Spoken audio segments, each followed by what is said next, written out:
Jina la Bwana Yesu libarikiwe. Amen. Jina la Bwana Yesu libarikiwe. Amen.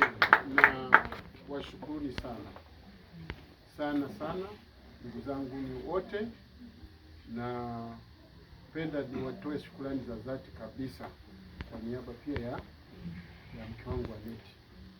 Na pia jambo la kwanza ni mshukuru Mungu kwa sababu yeye ni mwingi wa rehema. Amen. Kwa sababu katika huruma zake sisi ili tusiweze kuangamia. Kwa tunapomtumainia na kumtegemea yeye anakuwa anatusaidia pale ambapo hatuwezi. Ndio maana unaona hata namna hii ametukusanya kwa hafla hii. Mimi kunikutanisha na mpendo wangu Aneti. Kwa hiyo ni jambo la kimuujiza naweza kusema. Na ni mpango kamili wa Mungu.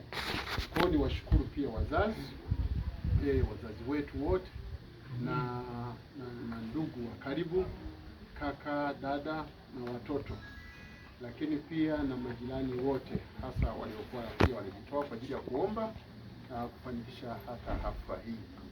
Kwa hiyo kwa wasionifahamu tena naweza nikajitambulisha, ni Jafeti Mganga Shejamabu. Ni mchungaji na mmoja wa waangalizi katika makanisa ya Gospel Ambassadors of Christ pale Afrika ya Kusini na DRC. Kwa hiyo na hapa tuna baadhi ya matawi yetu. Kwa hiyo tunayo furaha kubwa hata kuweza kuwakaribisheni sasa katika maisha haya mapya. Unaweza kuja kututembelea, unakaribishwa.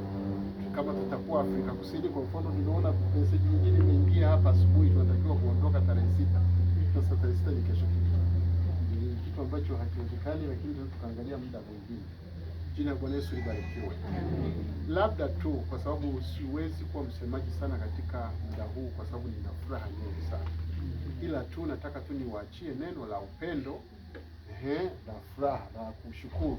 Kwa sababu ni kipindi cha shukrani, labda tu ni tushehe wote pamoja katika neno hili la Mungu kwamba kuwepo kwako katika sehemu hii kwangu ni heshima kubwa sana.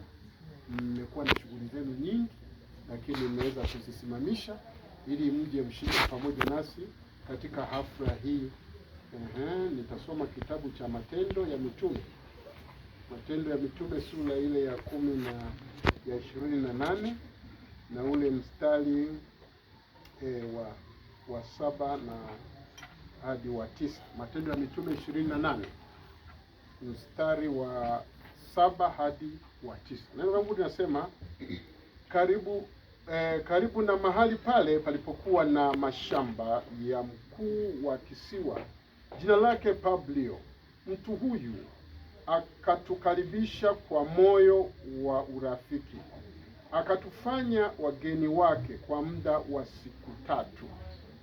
Ikawa baada baba yake Publio alikuwa hawezi homa na matatizo mengine ya kutoka na damu, Paulo akaingia kwake, akaomba, akaweka mikono yake juu yake na kumpoza. Yalipokwisha kutendeka hayo, wengine walikuwa na wagonjwa katika kisiwa wakaja wakapozwa.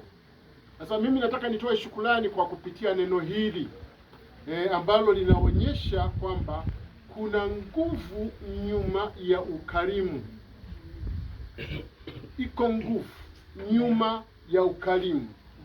Kwa hiyo ukifuatilia maneno haya ya Mungu kutoka katika kitabu cha Mwanzo, ukifuatilia vizuri kuhusu ukarimu, utaona kwamba mahali ulipofanyika ukarimu kuna mambo makubwa, unaona, ya kimungu yalitendeka.